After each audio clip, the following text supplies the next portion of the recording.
Hello.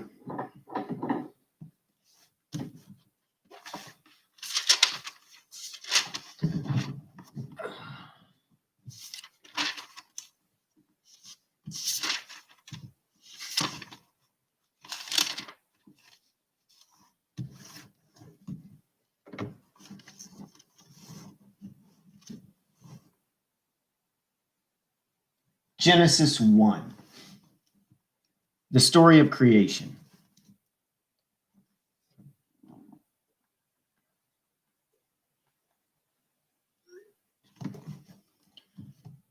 In the beginning, God created the heavens and earth. The earth was barren, with no form of life. It was under a roaring ocean covered with darkness, but the Spirit of God was moving over the water. The first day, God said, "I command light to shine," and light started shining. God looked at the light and saw that it was good. He separated light from darkness and named that light day and the darkness night.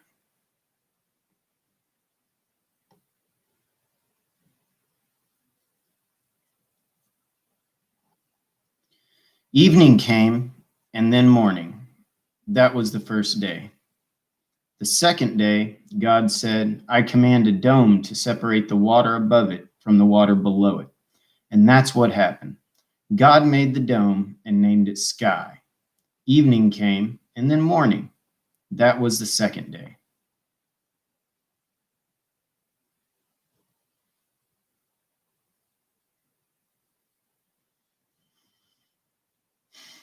The third day, God said, "I command the water under the sky to come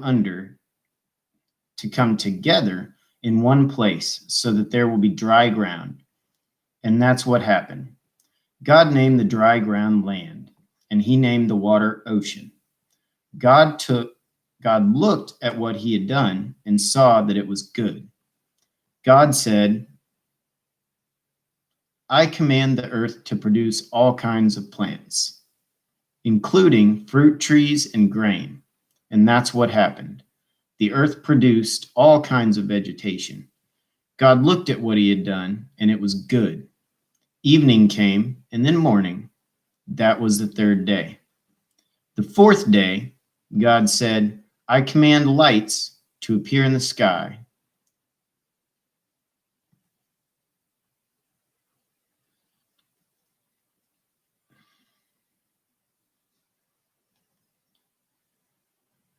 The fourth day, God said, "I command lights to appear in the sky and to separate day from night and to show the time for seasons, special days, and years.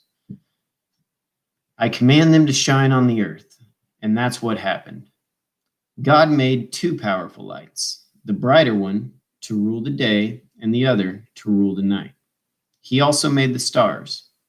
When God put these lights in the sky to shine on the earth, to rule day and night, and to separate light from darkness, God looked at what he had done, and it was good. Evening came, and then morning. That was the fourth day. The fifth day, God said, "I command the ocean to be full of living creatures and command birds to fly above the earth." So God made the giant sea monsters and all the living creatures that swim in the ocean. He also made every kind of bird. God looked at what he had done, and it was good. Then he gave the living creatures his blessing. He told the ocean creatures to live everywhere in the ocean and the birds to live everywhere on earth. Evening came, and then morning. That was the fifth day. The sixth day, God said, "I command the earth to give life to all kinds of tame animals, wild animals, and reptiles." And that's what happened. God made every one of them. Then he looked at what he had done, and it was good. God said, Now we will make humans, and they will be like us. We will let them rule the fish, the birds, and all the other living creatures." So God created humans to be like himself. He made men and women. God gave them his blessing and said, "Have a lot of children, fill the earth with people, and bring it under your control. Rule over the fish in the ocean, the birds in the sky, and every animal on the earth. I have provided all kinds of fruit and grain for you to eat, and I have given the green plants as food for everything else that breathes. These will be food for animals, both wild and tame, and for birds. God looked at what he had done. All of it was very good. Evening came, and then morning. That was the sixth day. So the heavens and the earth and everything else were created. On the seventh day, by the seventh day, God had finished his work, and so he rested. God blessed the seventh day and made it special, because on that day he rested from his work. That's how God created the heavens and the earth. The Garden of Eden. When the Lord God made the heavens and the earth, no grass or plants were growing anywhere. God had not yet sent any rain, and there was no one to work the land. But streams came up from the ground and watered the earth. The Lord God took a handful of soil and made a man. God breathed life into the man, and the man started breathing. The Lord made a garden in a place called Eden, which was to the east, and he put the man there. The Lord God placed all kinds of beautiful trees and fruit trees in the garden. 2 other trees were in the middle of the garden. One of the trees gave life. The other gave the power to know the difference between the right and the wrong. From Eden, a river flowed out to water the garden. Then it divided into 4 rivers. The first one is the Pishon River that flows through the land of Havilah, where pure gold, rare perfumes, and precious stones are found. The second is the Gihon River that winds through Ethiopia. The Tigris River that flows east of Assyria is the third, and the fourth is the Euphrates River. The Lord God put the man in the Garden of Eden to take care of it and look after it. But the Lord told him, "You may eat fruit from any tree in the garden, except the one that has the power to let you know the difference between right and wrong. If you eat any fruit from that tree, you will die before this day is over." The Lord God said, It isn't good for the man to live alone. I need to make a suitable partner for him." So the Lord took some soil and made animals and birds. He brought them to the man to see what names he would give each of them. Then the man named the tame animals and the birds and the wild animals. That's how they got their names. None of these was the right kind of partner for the man. So the Lord God made him fall into a deep sleep, and he took out one of the man's ribs. Then, after closing the man's side, the Lord made a woman out of the rib. The Lord God brought her to the man, and the man exclaimed, "Here is someone like me. She is part of my body, my own flesh and bones. She came from me, a man, so I will name her woman." That's why a man will leave his own father and mother. He marries a woman, and the 2 of them become like one person. Although the man and his wife were both naked, they were not ashamed. The first sin. The snake was sneakier than any of the other wild animals that the Lord God had made. One day it came to the woman and asked, "Did God tell you not to eat the fruit from any tree in the garden?" The woman answered, "God said we could eat fruit from any tree in the garden, except the one in the middle. He told us not to eat fruit from the tree or even touch it. If we do, we will die." "No, you won't," the snake replied. "God understands what will happen on the day you eat fruit from the tree. You will see what you have done, and you will know the difference between right and wrong, just as God does." The woman stared at the fruit. It looked beautiful and tasty. She wanted the wisdom that it would give her, and she ate some of the fruit. Her husband was there with her, so she gave some to him, and he ate it too. What a nice lady. Right away they saw what they had done, and they realized they were naked. Then they sewed fig leaves together to make something to cover themselves. Late in the afternoon, a breeze began to blow, and the man and woman heard the Lord walking in the garden. They were frightened and hid behind some trees. The trouble was sin. The Lord God called out to the man and asked, "Where are you?"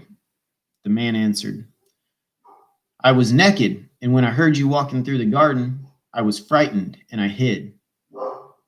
"How did you know you were naked?" God asked. "Did you eat any of the fruit from the tree in the middle of the garden?"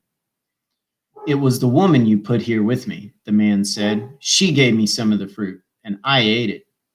The Lord God then asked the woman, "What have you done?" "The snake tricked me," she answered, "and I ate some of the fruit." So the Lord God said to the snake, "Because of what you have done, you will be the only animal to suffer this curse. For as long as you live, you will crawl on your stomach and eat dirt. You and this woman will hate each other. Your descendants and hers will always be enemies. One of hers will strike you on the head, and you will strike him on the heel." Then the Lord said to the woman, "You will suffer terribly when you give birth, but you will still desire your husband, and he will rule over you." The Lord said to the man, "You listened to your wife and ate fruit from that tree, and so the ground will be under a curse because of what you did. As long as you live, you will have to struggle to grow enough food. Your food will be plants, but the ground will produce thorns and thistles. You will have to sweat to earn a living. You were made out of soil, and you will once again turn into soil." The man Adam named his wife Eve because she would become the mother of all who live. Then the Lord God made clothes out of the animal skins for the man and his wife. The Lord said, "These people now know the difference between right and wrong, just as we do. But they must not be allowed to eat fruit from the tree that lets them live forever." So the Lord God sent them out of the Garden of Eden, where they would have to work the ground from which the man had been made. Then God put winged creatures at the entrance to the garden, and a flaming, flashing sword to guard the way of the life-giving tree.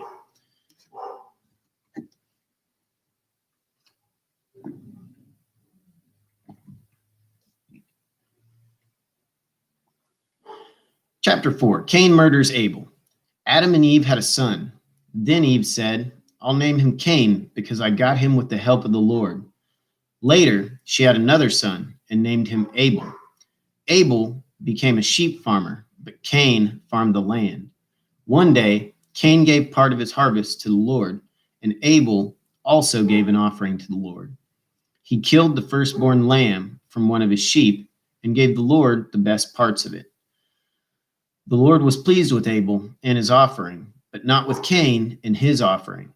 This made Cain so angry that he could not hide his feelings. The Lord said to Cain, "What's wrong with you? Why do you have such an angry look on your face? If you had done the right thing, you would be smiling. But you did the wrong thing, and now sin is waiting to attack you like a lion. Sin wants to destroy you, but don't let it." Cain said to his brother Abel, "Let's go for a walk." And when they were out in the field, Cain killed him. Afterwards, the Lord asked Cain, "Where is Abel?" "How should I know?" he answered. "Am I supposed to look after my brother?" Then the Lord said, "Why have you done this terrible thing? You killed your own brother, and his blood flowed onto the ground. Now his blood is calling out for me to punish you, and so I'll put you under a curse because you killed Abel and made his blood run out onto the ground. You will never be able to farm the land again. If you try to farm the land, it won't produce anything for you. From now on, you'll be without a home, and you'll spend the rest of your life wandering from place to place." "This punishment is too hard," Cain said. "You're making me leave my home and live far from you. I have to wander without you."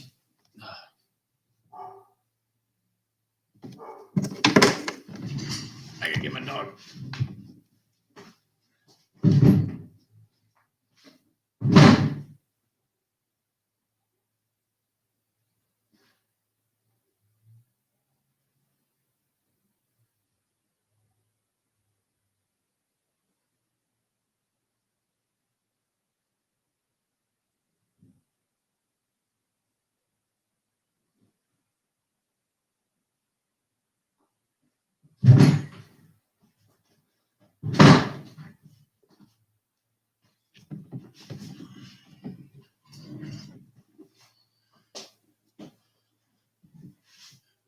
This punishment is too hard, Cain said. You're making me leave my home and live far from you. I will have to wander about without a home, and just anyone could kill him. No, the Lord answered. Anyone who kills you will be punished 7 times worse than I am punishing you. So the Lord put a mark on Cain to warn everyone not to kill him. But Cain had to go far from the Lord and live in the land of wandering, which is east of Eden. More and more people. Later, Cain and his wife had a son named Enoch. At the time, Cain was building a town, and so he named it Enoch after his son. Then Enoch had a son named Irad, who had a son named Mehujael, who had a son named Methuselah, who had a son named Lamech. Lamech married Adah, then Zillah. Lamech and Adah had 2 sons, Jabal and Jubal. Their son Jubal was the first to live in tents and raise sheep and goats. Jubal was the first to play harps and flutes. Lamech and Zillah had a son named Tubal Cain, who made tools out of bronze and iron. They also had a daughter whose name was Naamah. One day, Lamech said to his 2 wives, a young man wounded me, and I killed him. Anyone who tries to get even with me will be punished 10 times more than anyone who tries to get even with Cain. Adam and his wife had another son. They named him Seth, because they said, God has given us a son to take the place of Abel, who was killed by his brother Cain. Later, Seth had a son named Enosh. About this time, people started worshiping the Lord. Descendants of Adam. God created men and women to be like himself. He gave them his blessing and called them human beings. This is a list of the descendants of Adam, the first man. When Adam was 130, he had a son who was just like him, and he named him Seth. Adam had more children and died at the age of 930. When Seth was 105, he had a son named Enosh. Seth had more children and died at the age of 912. When Enosh was 90, he had a son named Canaan. Enosh had more children and died at the age of 905. When Canaan was 70, he had a son named Mahalalel. Canaan had more children and died at the age of 910. When Mahalalel was 75, he had a son named Jared. Mahalalel had more children and died at the age of 895. When Jared was 162, he had a son named Enoch. Jared had more children and died at the age of 962. When Enoch was 65, he had a son named Methuselah, who during the next 300 years, he had more children. Enoch truly loved God, and God took him away at the age of 365.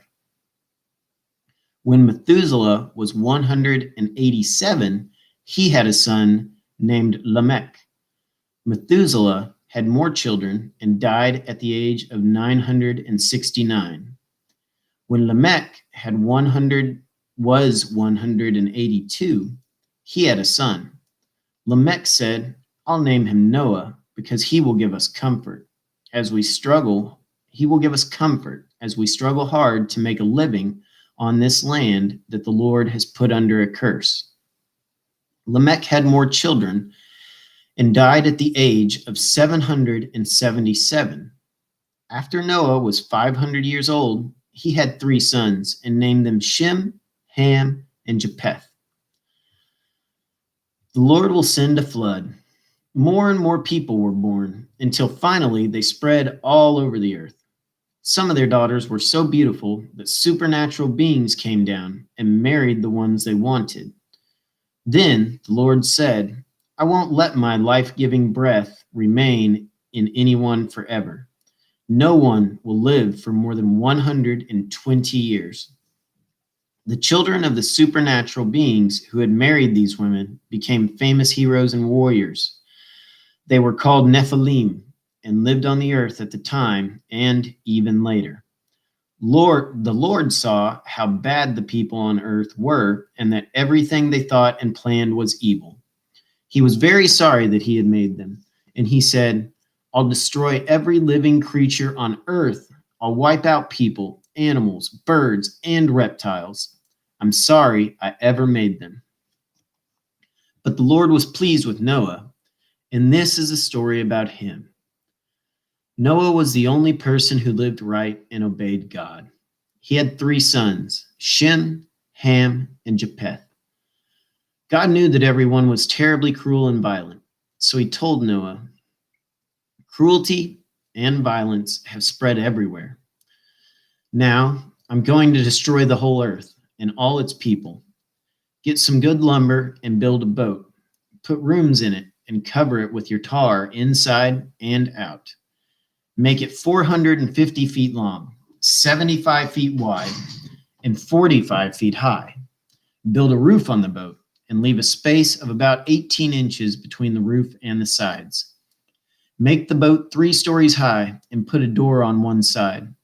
I'm going to send a flood that will destroy everything that breathes. Nothing will be left alive. But I solemnly promise that you, your wife, your sons, and your daughters-in-law will be kept safe in the boat. Bring into the boat with you a male and a female of every kind of animal and bird, as well as a male and female of every reptile. I don't want them to be destroyed. Store up enough food for both yourself and for them. Noah did everything the Lord told him to do.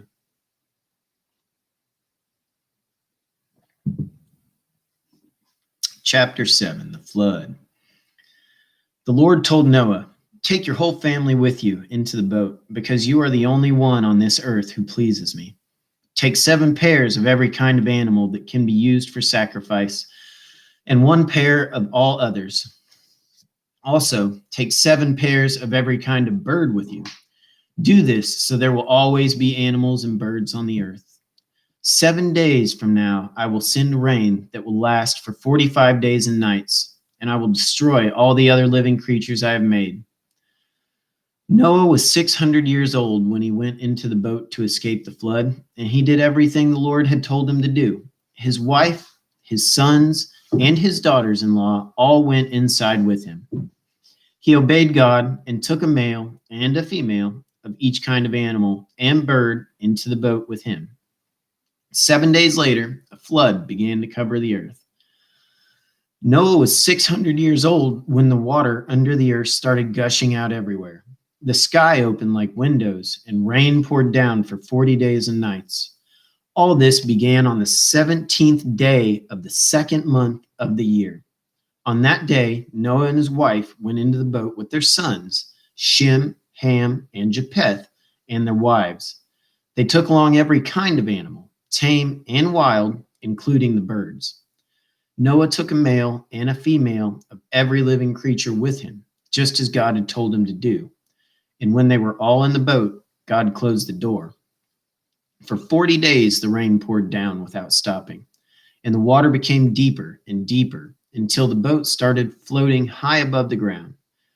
Finally, the mighty flood was so deep that even when the highest mountain peaks were almost 25 feet below the surface of the water, not a bird, animal, reptile, or human was left alive anywhere. The Lord destroyed everything that breathed. Nothing was left alive except Noah and the others on the boat. 150 days later, the water started going down. The The water goes down. Chapter 8. God did not forget about Noah and the animals with him in the boat. So God made a wind blow, and the water started going down.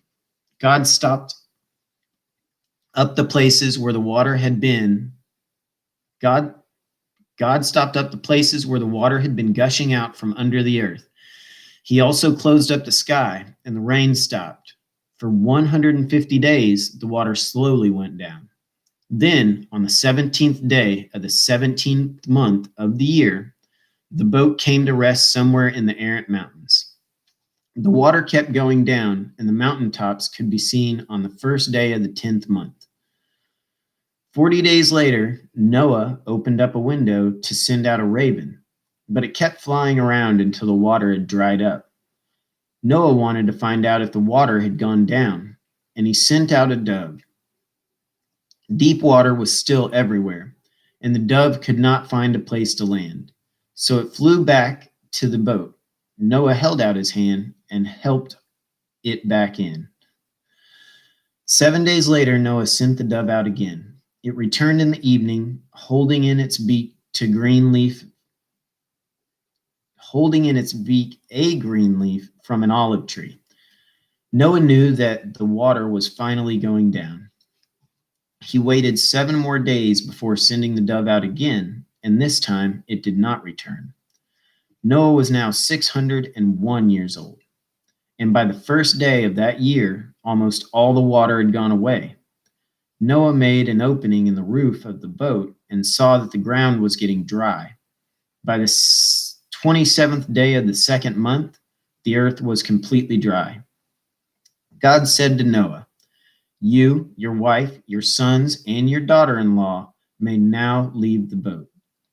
Let out the birds, animals, and reptiles so they can mate and live all over the earth." After Noah and his family had gone out of the boat, the living creatures left in groups of their own kind. The Lord's promise for earth. Noah built an altar where he could offer sacrifices to the Lord. Then he offered on the altar one of each kind of animal and bird that could be used for a sacrifice. The smell of the burning offering pleased God, and he said, "Never again will I punish the earth for the sinful things its people do. All of them have evil thoughts from time to time. They are young, but I will never destroy everything that breathes, as I did this time. As long as the earth remains, there will be planting and harvest, cold and heat, winter and summer, day and night." God's promise to Noah. God said to Noah and his sons, "I am giving you my blessing. I have a lot of children and grandchildren, so people will live everywhere on this earth. All animals, birds, reptiles, and fish will be afraid of you. I have placed them under your control, and I have given them to you for food. From now on, you may eat them, as well as the green plants that you have always eaten. But life is in the blood, and you must not eat any meat that has blood in it. I created humans to be like me, and I will punish any animal or person that takes a human life. If an animal kills someone, that animal must die. And if a person takes the life of another, that person must be put to death. I want you and your descendants to have many children, so people will live everywhere on the earth." Again, God said to Noah and his sons, "I am going to make a solemn promise to you and to everyone who will live after you. This includes the birds and the animals that came out of the boat. I promise every living creature that the earth and those living on it will never again be destroyed by a flood. The rainbow that I have put in the sky will be my sign to you and to every living creature on earth, that it will remind you that I will keep this promise forever. When I send clouds over the earth and a rainbow appears in the sky, I will remember my promise to you and to all the other living creatures. Never again will I let floodwaters destroy all life. When I see the rainbow in the sky, I will always remember the promise that I have made to every living creature. The rainbow will be the sign of that solemn promise." Noah and his family. Noah and his sons, Shem, Ham, and Japheth, came out of the boat. Ham had a son named Canaan. All people on earth are descendants of Noah's 3 sons. Noah farmed the land and was the first to plant a vineyard. One day he got drunk and was lying naked in his tent. Ham entered the tent and saw him naked, then went back outside and told his brothers. Shem and Japheth put a robe over their shoulders and walked backwards into the tent without looking at their father. They placed it over his body. When Noah woke up and learned what his youngest son had done, he said, I now put a curse on Canaan. He will be the lowest slave of his brothers. I asked the Lord my God to bless Shem and make Canaan his slave.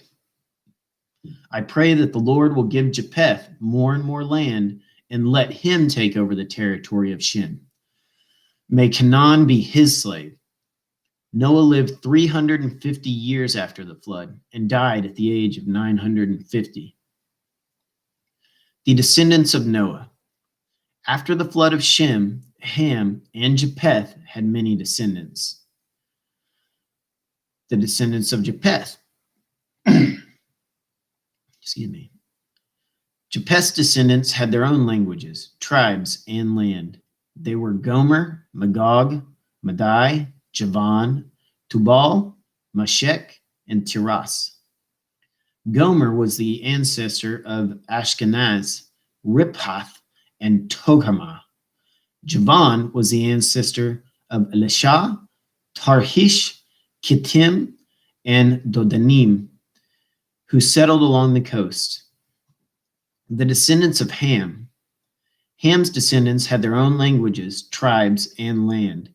They were Ethiopia, Egypt, Put, and Canaan.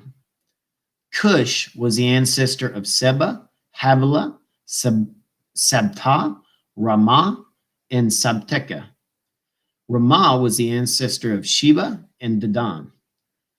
Cush was also the ancestor of Nimrod, a mighty warrior whose strength came from the Lord. Nimrod was the reason for the saying, "You hunt like Nimrod with the strength of the Lord." Nimrod first ruled in Babylon, Erech, and Akkad, all of which were in Babylonia. From there, Nimrod went to Assyria and built the great city of Nineveh.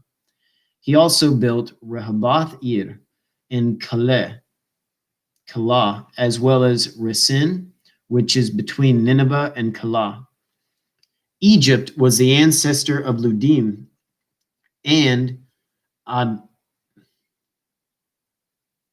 Anamim, Lehabim, Naphtohim, Petrasim, Casluhim, and Captorim, the ancestor of the Philistines.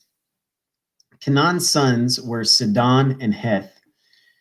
He was also the ancestor of Jebusites and Amorites and Girgashites and Hivites and Arkites and Sinites and Arabites and Zemarites and Hamathites.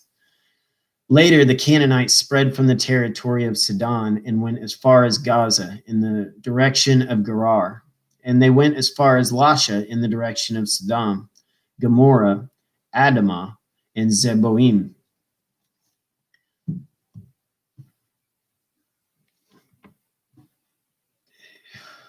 The descendants of Shem.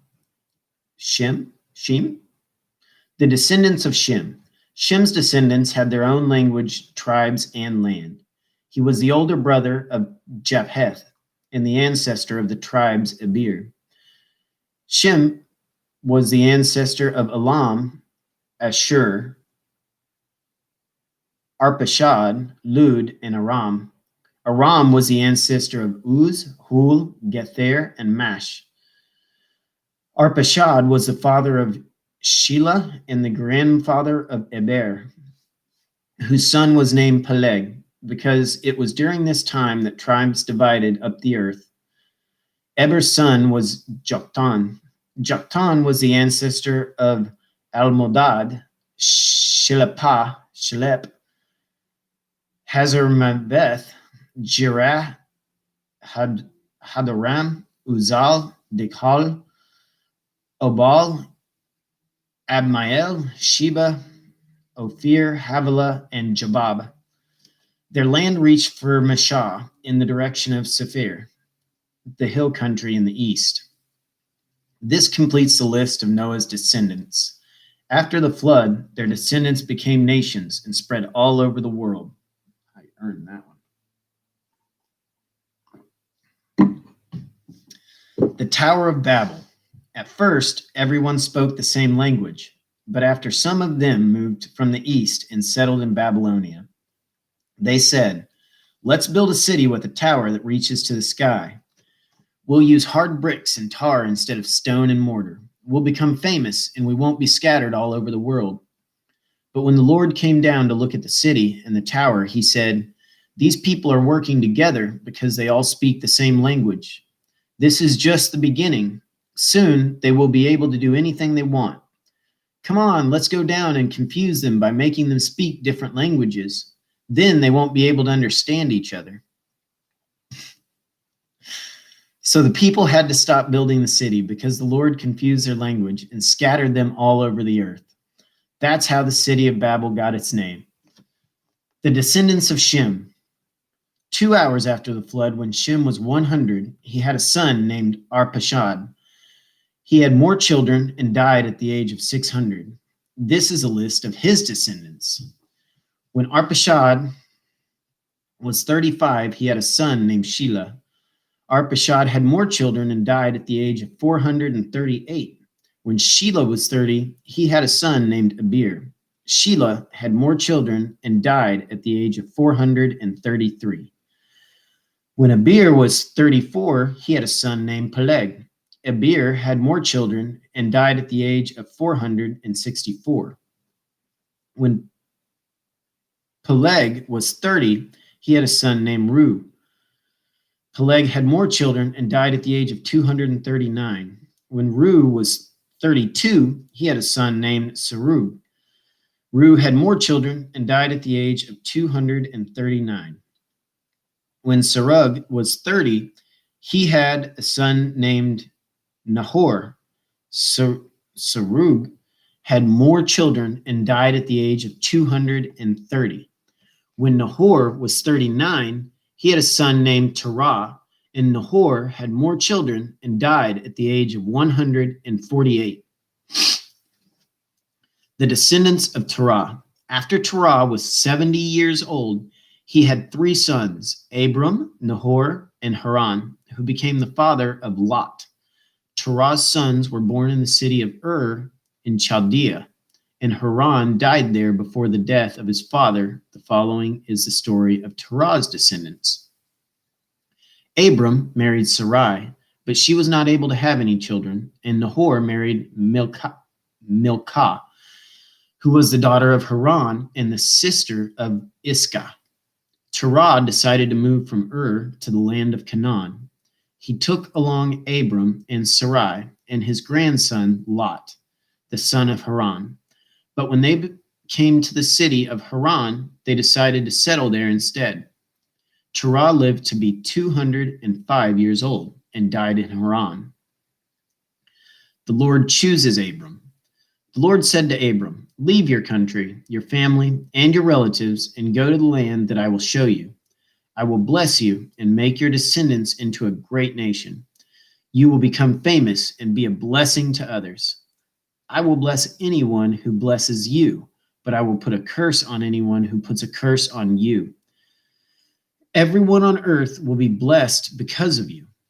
Abram was 75 years old when the Lord told him to leave the city of Haran. He obeyed and left with his wife Sarai, his nephew Lot, and all the possessions and slaves they had gotten while in Haran. When they came to the land of Canaan, Abram went as far as the sacred tree of Morah, in a place called Shechem.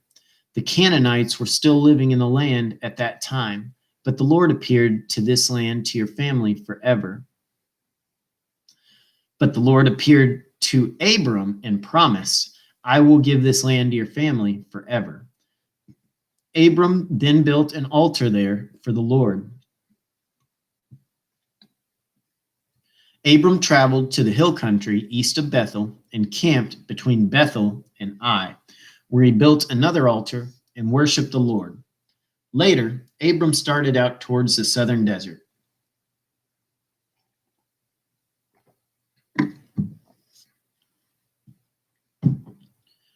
Abram in Egypt. The crops failed, and there was no food anywhere in the land. So Abram and his wife Sarai went to live in Egypt for a while. But just before they got there, he said, "Sarai, are you really beautiful? Sarai, you are really beautiful. When the Egyptians see how lovely you are, they will murder me because I am your husband, but they won't kill you. Please, my wife. Please save my wife. I'm sorry. Please save my life by saying that you are my sister." As soon as Abram and Sarai arrived in Egypt, the Egyptians noticed how beautiful she was. The king's officials told him about her, and she was taken to his house. The king was good to Abram because Sarai and Abram was given sheep. Because of Sarai, Abram was given sheep. I'm getting tired. Cattle, donkeys, slaves, and camels. Because of Sarai, the Lord struck the king and everyone in his palace with terrible diseases. Finally, the king sent for Abram and said to him, "What have you done to me? Why didn't you tell me Sarai was your wife? Why did you make me believe that she was your sister? Now I've married her. Take her and go. She is your wife." So the king told his men to let Abram and Sarai take their possessions and leave.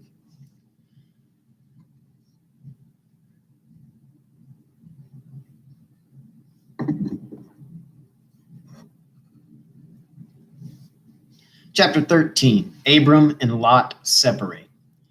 Abram and Sarai took everything they owned and went to the southern desert. Lot went with them. Abram was very rich. He owned many cattle, sheep, and goats, and had a lot of silver and gold.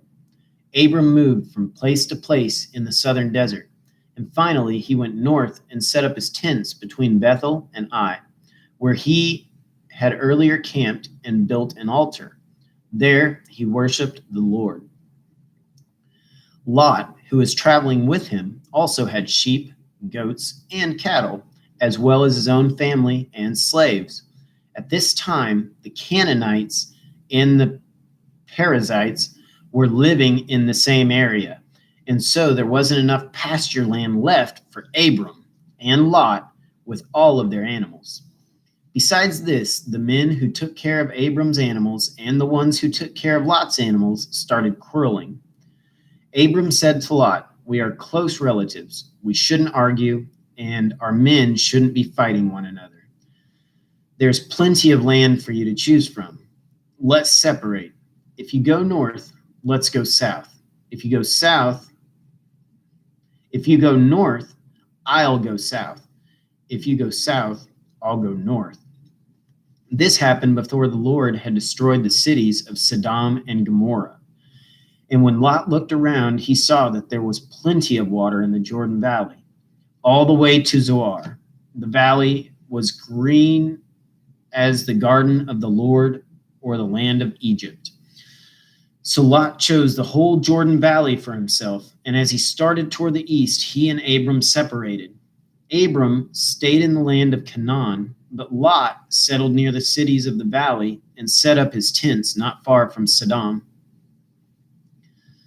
where the people were evil and sinned terribly against the Lord. Abram moves to Hebron. After Abram and Lot had gone their separate ways, the Lord said to Abram, "Look around to the north, south, east, and west. I will give you and your family all the land. I will give you and your family all the land you can see. It will be theirs forever. I will give you more descendants than there are specks of dust on the earth, and someday it will be easier to count the specks of dust than to count your descendants. Now walk back and forth across the land, because I'm giving it to you." Abram took down his tents and went to live near the sacred trees of Mamre at Hebron, where he built an altar in honor of the Lord.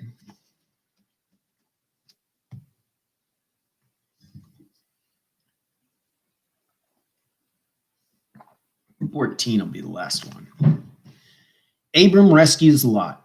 About this time, King Amraphel of Babylonia, King Arioch of Elasar, King Chedorlaomer of Elam, and King Tidal of Goim attacked King Bera of Sodom, King Birsha of Gomorrah, King Shinab of Admah, King Shemaber of Zeboim, and the king of Bela, also known as the city of Zoar.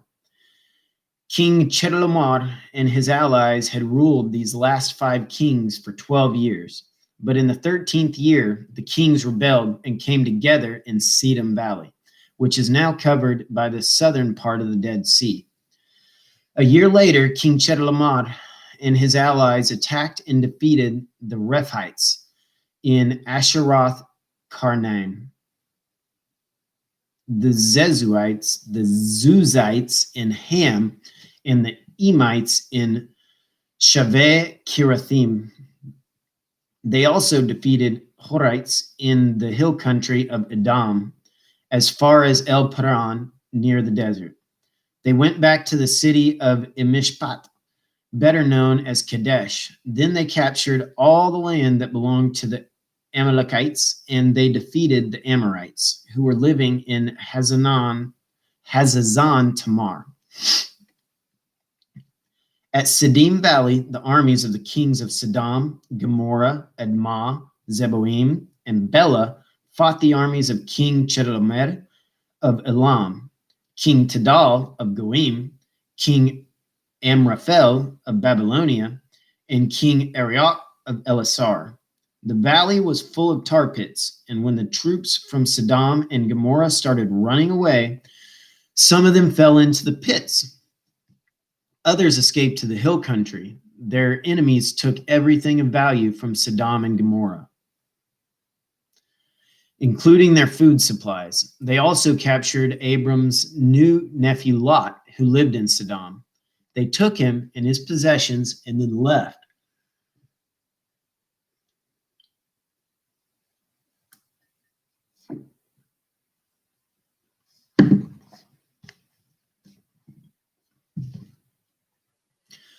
At this time, Abram, the Hebrew, was living near the oaks that belonged to Mamre and Amorite. To Mamre the Amorite. Mamre and his brothers Eshcol and Aner were Abram's friends. Someone who had escaped from the battle told Abram that his nephew told Lot, that his nephew Lot had been taken away. 318 of Abram's servants were fighting men. Goodness. So he took them and followed the enemy as far north as the city of Dan. That night, Abram divided up his troops, attacked from all sides, and won a great victory. But some of the enemy escaped to the town of Hobah, north of Damascus, and Abram went after them. He brought back his nephew Lot, together with Lot's possessions and the women and everyone else who had been captured. Abram is blessed by Melchizedek. Abram returned after he had defeated King Chedorlaomer and other kings. Then the king of Sodom went to meet Abram in Shaveh Valley, which is also known as King's Valley. King Melchizedek of Salem was priest of God Most High, was a priest of God Most High. He brought out some bread and wine and said to Abram, I bless you in the name of God Most High. I bless you in the name of God Most High, creator of heaven and earth. All praise belongs to God Most High for helping you defeat your enemies. When Abram gave Melchizedek a tenth of everything. The king of Sodom said to Abram, all I want are my people. You can keep everything else. Abram answered, the Lord God Most High made the heavens and the earth, and I have promised him that I won't keep anything of yours, not even a sandal strap or a piece of thread. Then you can never say that you are the one who made me rich. Let my share be the food that my men have eaten. But Aner, Eshcol, and Mamre went with me. So give them their share of what we brought back. I think that's where I'm going to finish today. My throat's getting sore, my brain's getting a little bit tired. That was a lot of big names. I hope that was good for you.